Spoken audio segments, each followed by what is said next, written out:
ಅಜ್ಜಿ, ನಿಮ್ ಕಾಲದಲ್ಲಿ ಕಷ್ಟಕ್ಕೆ ಸುಖಕ್ಕೆ ಸಂಬಂಧಿಕರಾಯ್ತಿದ್ರ?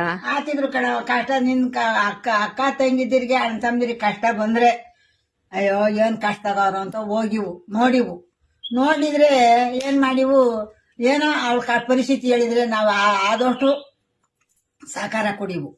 ಇವಾಗ ಹಂಗಲ್ಲ ಕಣವ. ಇವಾಗ ಕಷ್ಟ ಅಂತ ಹೇಳಿದ್ರೆ ಎಂತವ ಕೆಟ್ಟ ಫೋನ್ ಅವಲ್ಲ. ಫೋನ್ ಮಾಡಿದ್ರೆ ಆ ಉಮ್ಮಗಳನ್ನ ಪಮ್ಮಗಳನ್ನ ಒಡೆ ತಗ್ಲಾಕೊಂಡ್ಬಿಟ್ಟು ಮಕ್ಕೆ ತಿಕ್ಕಿಟ್ ಬಣ್ಣ ಬಳ್ಕೊಂಡು ತೋರ್ಸಕ್ ಬರ್ತಾರೆ. ಸಾಕಾರ ಮಾಡಕ್ ಬರಲ್ಲ, ತೋರ್ಸ್ಬೇಕು ಅಂತ ಬರ್ತಾರೆ. ಕಷ್ಟದಾಗೆ ಇರ್ತಾಳೆ ಅಷ್ಟೇ. ಹಣ್ಣು ಬದುಕಿರೋನ್ ಹೆಂಡ್ರ ಮಕ್ಳಿಗೆ, ಹಾಕ್ಬೇಕಿರೋ ಗಂಡ ಮಕ್ಳಿಗೆ. ಶಿವ ನಮಗೆ ಕೊಟ್ರು ನಾವು ಬದುಕೊಂಡಂಗೆ. ಈಗಿನ ಕಾಲದಾಗ ಕಷ್ಟ ಏನು ಸುಖ ಏನು ಅನ್ನಲ್ಲ. ಎಂತವನ ಬೆಳ್ಳಿ ಪಳ್ಳಿಗೆ ನೀರ್ ಬಿಡ್ಸ್ಕೊಂಡು ಕೊಳ್ಳಿ ತಗ್ಲಾಕೊಂಡು ಕಿವಿ ತಗ್ಲಾಕೊಂಡು ಬಾಯಿಗೆ ಮಕ್ಕಿಟ ಬಣ್ಣ ಬಳ್ಕೊಂಡು ಬತ್ತಾರ ಕಣವ. ಆ ಫೋನ್ ಇಟ್ಕೊಂಡ್ ಮಾತಾಡುವಾಗ ತಾಯಿ ಚೆಚ್ಚಿ ನೀರ್ ಕಾಸು ಇಕ್ಕೊಂಡ್ಬಿಡ್ಲ, ಕಾಫಿ ಕಾಸಂಗ್ ಕುಡ್ದು ಬಿಡ್ಲ ಅನ್ನಿಸ್ತದ ಕಣೆ ನಂಗೆ. ಯಾಳ್ ಫೋನು ಯಾಳ್ ಟಿವಿ ಬಂದೆ ಕಣೆ, ಕುಲ್ಗಟ್ಟು ಹೋಗಿತ್ತು ದೇಶ. ನಿಮ್ ಕಾಲದಲ್ಲಿ ಇತ್ತೇವೆ? ನಮ್ ಕಾಲದಾಗ ಇರ್ಲಿಲ್ಲ ಕಣವ.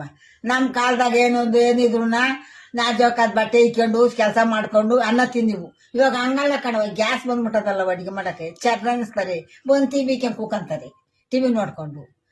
ಬಂದೇನಂತ ಕೇಳಿದ್ರೆ ಇರ್ಲಿಲ್ಲ ಒಟ್ಟು ಮಾಡ್ತೀನಿ, ಈಗ ಇಕ್ಕಿದೆ ಐಕೆ ಆಗಿಲ್ಲ, ಅನ್ನ ಬೆಂದಿಲ್ಲ, ಕಾಳು ಬೆಂದಿಲ್ಲ. ನಿಮ್ ಕಾಲದಲ್ಲಿ? ನಮ್ ಕಾಲದಾಗ ಬೇಸಿ ಬತ್ತಾರಲ್ಲಪ್ಪ ದೇವ್ರೇ ಬಿಡ್ತಾರೇನಪ್ಪ ನಮ್ಮನ್ನ ಅಂತ. ಈ ಕಾಲದಾಗ ಕೂಕಳಲ್ಲಿ ಅಲ್ಲಿ ಅಂತಾರೆ. ನೀನ್ ನೋಡ್ತೀನಿ ಕೂಕಳ ನಿನ್ ಬಣ್ಣ ಅಷ್ಟೇ ಅಲ್ವೇನೋ ಅಂತಾರೆ. ಆ ನನ್ ಮಕ್ಳು ಅವ್ರಿಗೆ ಬೆರಗಾತಾರೆ, ಕುಲ್ಗೆಟ್ ನನ್ ಮಕ್ಳು.